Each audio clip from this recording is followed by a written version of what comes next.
We're going to define outpatient arthroplasty as arthroplasty performed in a non-hospital setting.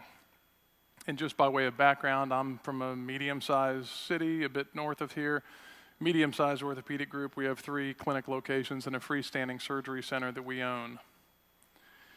I became interested in outpatient uni knees in 2012. This was in part due to my good results with inpatient uni knees, as well as some publications that came out showing very good success with this procedure done as an outpatient.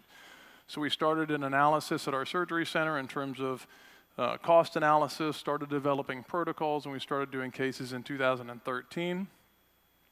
Based on our success with the uni knees, we became interested in total knees. We also did a cost analysis there, started working on protocols as well as contracting, started doing totals later that year, did our first total hip December 2013, our first total knee October 2014, and our volume has gradually grown since then. One might ask, why even do this in a surgery center? I think there are a number of reasons. It's highly efficient. I think most of us enjoy operating in our surgical centers. It's cost effective, and I think that's very important, is not only do we look for, but hopefully participate in cost savings approaches to care. When we look at the value equation, if we can perform equal or better quality for lower cost, we're tilting that value equation in the right direction. It's high quality. We improve the patient experience, and I know most of my patients would rather have a sore hip or a sore knee at home as opposed to in the hospital. It's progressive. I think this is the future. We're going to be doing more and more of these as outpatients. We wanted to be part of that. It gives us some control over healthcare delivery when it seems like we have less and less over time, and it is a revenue opportunity. So a number of reasons why I think this should be considered. There are challenges as you look at developing a program. How do we select the right patients? How do we educate these patients? How do we develop protocols? I can tell you that bringing an innovative solution like this from a cultural standpoint is much easier at a surgery center than it is at a hospital. There are some business challenges, particularly contracting, that we will discuss. Our patient selection was very basic at first, and this was just our list that we started out with when we started the program. Our patient selection criteria has evolved, and we now look at things like chronic narcotic use, pain tolerance, resiliency, and more formal scoring systems are being developed. This is one developed by a consulting company called Convergent, and I'll speak about them a bit in a minute. The validity of using this tool to select the right patients is being presented at the AAOS meeting in a couple of months. We took the time to work on patient education, and these are some documents that we put together over time to really thoroughly educate patients. I think that's a very important part of getting a program started. We're very used to being technicians, and I think at times as you develop a program, you need to take your technician hat off and put your process mapping hat on and really develop every step of the system.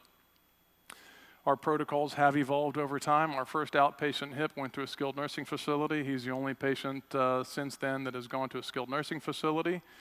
We started utilizing home health thereafter, and after a very short period of time, we realized home health really wasn't necessary, and all of our patients now go directly to outpatient physical therapy.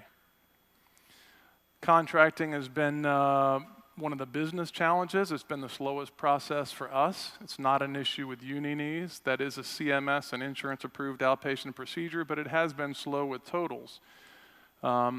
I think it's new to some payers. Some payers are skeptical about this being the wave of the future. Insurance companies are slow moving in general, and some just don't see this as worth the time to dedicate to it, but this is definitely changing as we move forward. In our experience, when we started, total joints were an allowable surgical center procedure with just one of the payers we were working with. We have since negotiated carve-outs with the other companies, but it has taken some time. It's taken over 2 years with some of the companies, and we just have not been able to make any progress with some of the ones that we work with. We still have to take them to the hospital. We did negotiate a prospective bundle. I will tell you that it was difficult for the insurance company to administer this, and we've since reverted back to a standard carve-out type of contract, but I do think bundled payments are the way of the future. From a clinical perspective, we've now done 198 outpatient joints, and you see the breakdown there. Below that, we've had no infections. We've had no direct-to-hospital discharges. I had one hospital admission for an ileus the next day, one DVT treated as an outpatient, one ER visit recently for a vasovagal response, but no admission to the hospital. So we're very pleased with our clinical results on almost 200 patients. They've done very well. In terms of business results, it's been interesting. The arthroplasty surgeons have suddenly become significant contributors to our surgical center. And when you look at joint replacement or arthroplasty as a percentage of revenue to our surgical center, you can see it's climbed from 4% when we started to 9%. So it really has become a key part of our growth strategy. It is a revenue opportunity, and this slide shows that even a modest uni-knee program can be a good business opportunity for a surgical center. Now, there are some resources out there that can help you build a program. You can do it on your own like we did. It does take time, and I think it takes a couple of years to get a program up and running, to develop practices, policies, to do the contracting. There are resources available. Convergent is a consulting company that Arthrex is partnered with, and they can provide expertise, both clinical and business-wise, with contracting, and can help speed up that process. May be a better option if you don't have the time, and hopefully they can shorten a couple of year process into a couple of months. So that may be something to consider. Another resource are the arthroplasty showcase centers that Arthrex has developed. I'm happy to be one of these. We had a group in just this past Friday, and it's more than just a surgical observation. Surgeons are encouraged to bring their entire team, and they have the opportunity to meet with anesthesia, nursing, and administration, and they have access to all of our protocols, patient education, material, et cetera. So I think it's a good idea to visit a center that's up and running. Alex went over the implant. Arthrex provides the iBalance Total Knee, which is my preferred total knee system. I won't get into too much detail since he went over that, but it has nice sizing parameters, increasing AP dimensions by 2.6 millimeters per size.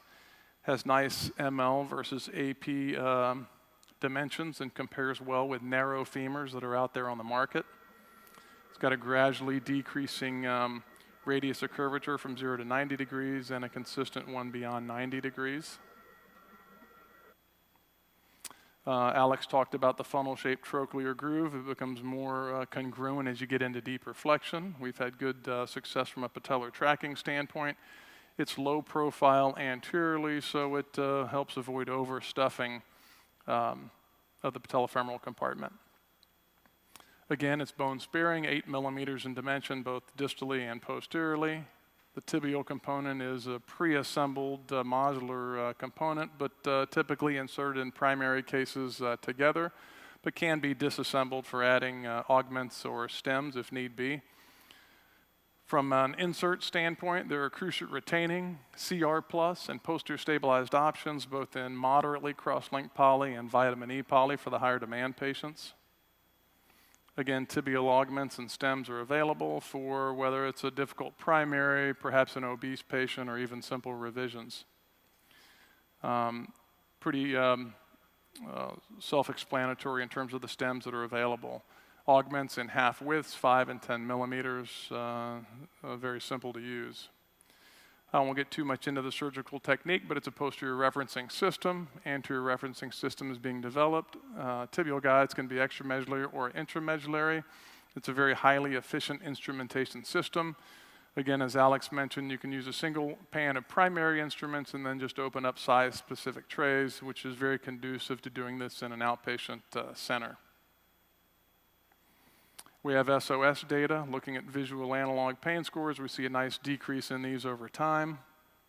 When we look at Coos Jr. scores, we see nice improvement in Coos scores over time with this implant system.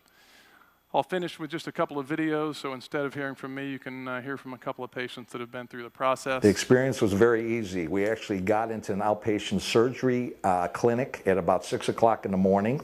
After preparation, they took me for surgery at 7. I woke up about 10:30 in the morning. I was back in the car at 11 o'clock and home at 11:15 that morning. Wow. No pain, a little bit of discomfort from swelling, but no pain whatsoever. And I did walk into the car. The pain management was fairly simple. We used mostly just a aspirin type product and very, very light pain meds once in a while when the swelling was hurting. I was never in pain, I was just in some discomfort. I was able to get into my normal routine, still taking it somewhat easy, not 100%, but about 75–80% the first week. The knee did not give me any problems. I was able to drive after a week and a half without any hesitation.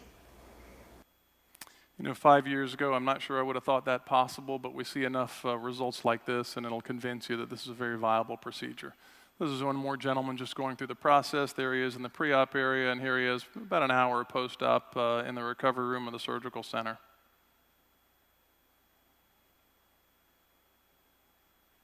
And we'll send this patient home, and he'll go directly to outpatient physical therapy in a couple of days.